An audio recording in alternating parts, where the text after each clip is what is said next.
Well, let's start with British Prime Minister Boris Johnson's speech last night before the UN, in which he used some pretty strong language, suggesting that the world needed to grow up in the face of the challenges. What did you make of that speech in that forum, and do you believe it piqued other leaders' interest in coming to COP26 with their game faces on?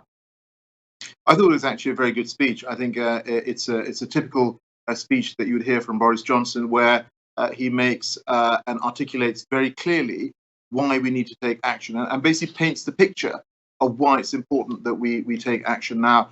And the Prime Minister is also echoing what we saw in the report from the IPCC, which came out last month, where it was a really stark warning to all of us, which is that the window on getting to grips with climate change, to ensuring that we are keeping the 1.5 degree limit of global warming within reach, is closing. There is still time to act, but this is the decisive decade.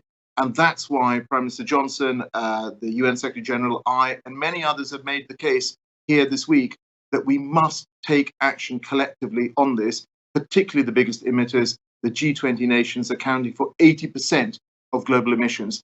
They've all promised they will set out more ambitious plans to cut emissions before COP26, and we need to see that coming forward over the remaining 39 days before COP. Just to get back to that speech last night, have you spoken to Prime Minister Johnson since the speech and asked him about the reaction to it? I haven't spoken to him. He was obviously flying back. There's a time difference, but I have texted him. And can you tell us about the response?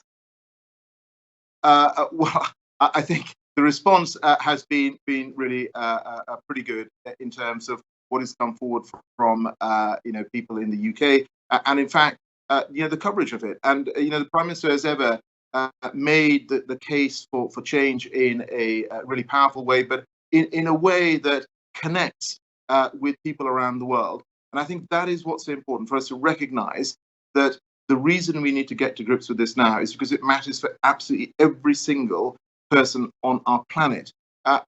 We are already, Francis, at 1.2 degrees above pre-industrial levels in terms of global warming. Now, that may not sound like very much at all, but we're seeing the consequences of that around the world.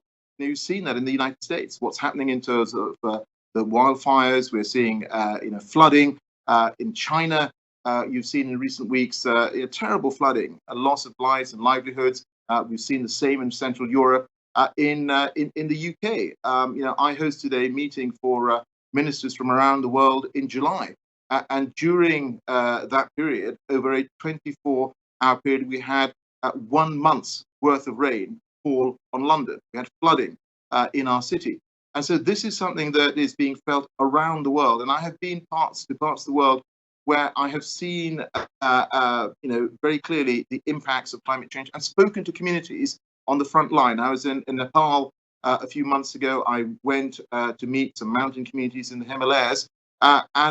These are people who have been displaced from their homes because of a combination of flooding and drought. I've been to Barbuda, an island that was hit in 2017 by Hurricane Irma. And they've had some restoration, but when you drive around, when you walk around that island, it literally feels like the hurricane came in a few weeks ago. And speaking to community leaders there, they made 2 points to me.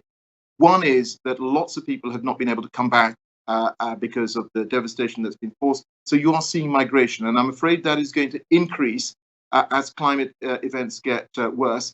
And the second message they said to me was that please tell the biggest emitters that in the same way that we are doing our bit, that we are acting, they must also step up to the plate and deliver on the commitments to cut emissions.